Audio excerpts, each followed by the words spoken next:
Hi, I'm Reece Casby, Glenigan's Economic Analyst, and welcome to our latest instalment of the Glenigan Construction Review video series, which will cover construction activity during the 3 months to the end of January.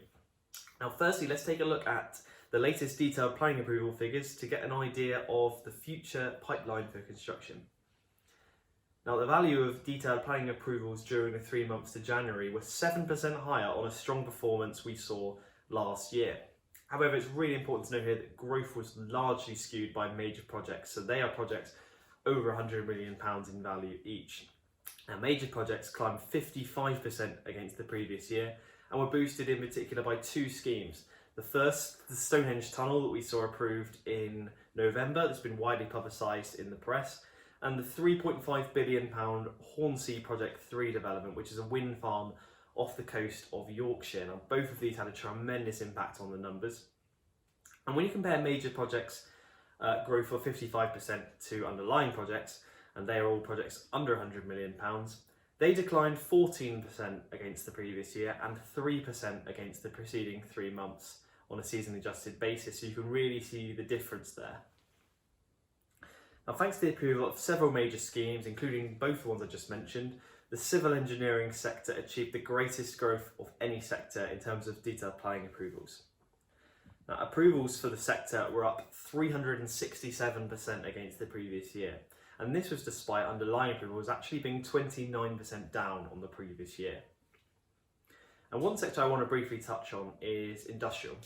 Industrial approvals were particularly high during the 3 months to January, rising 26% against the previous year, and underlying approvals performed even better, and they climbed 28% against last year and 28% as well against the preceding 3-month period.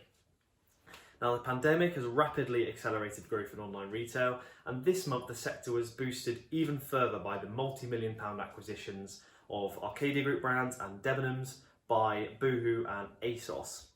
This will inevitably lead to the desire to build more distribution warehousing and more fulfillment centres. So although it has impacted retail because we're not going to be seeing the amount of shops being built, it is extremely good news for the industrial sector itself, and it will provide so many opportunities for contractors in the future.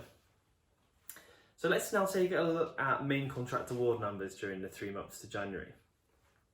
The value of main contract awards during the 3 months to January declined 8% against the previous year. This was largely due to major project awards falling by 25%. Underlying awards, on the other hand, were unchanged against the previous year and even climbed 3% against the preceding 3-month period. Now, there were a couple of sector bright spots in terms of main contract awards, and in particular the residential sector. Residential contract awards climbed 6% against the previous year. Underlying residential awards climbed 8% on a year ago and 3% on the preceding 3-month period. So that's really good positive news for the residential sector. Starts have been relatively low for residential over the past year, so this should give the residential sector some hope that project starts will increase in the near future. But keeping with project starts, let's take a look at the overall picture for work commencing on site during the 3 months to January, the value of which during the period was 21% lower than a year ago. Underlying project starts were 21% lower as well, and similarly major projects declined 22%, so quite even declines there from both values. Against the preceding 3 months, underlying starts declined 3%, so relatively unchanged. A few factors would have contributed to project starts being particularly low: a threat of no-deal Brexit during November and December, a nationwide lockdown commencing in late December, and severe weather affecting the UK in January with snow, wind and storms would have all equally played a part in why project starts was so low. Most sectors were still heavily behind levels we saw a year ago, but there were a couple of sector bright spots. The first is from health. Health project starts were 10% higher than a year ago, and underlying health starts were 49% higher, so this is really good news for the health sector. However, major health projects were 40% down on a year ago, but again, this could be skewed by 1 or 2 projects that started last year. Again, the civil engineering sector was another bright spot in the construction industry during the period.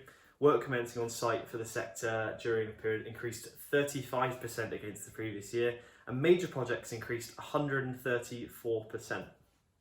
However, underlying starts declined 5% against the previous year and 21% against the preceding 3 months. So again, it shows you the impact the major projects can have on the civil engineering sector. Now, to learn more about construction performance for your sectors and regions, please download the latest construction review for free using the link in the description. But for now, thanks for watching, stay safe, and we will see you again next month where we'll update you on construction activity during the 3 months to February.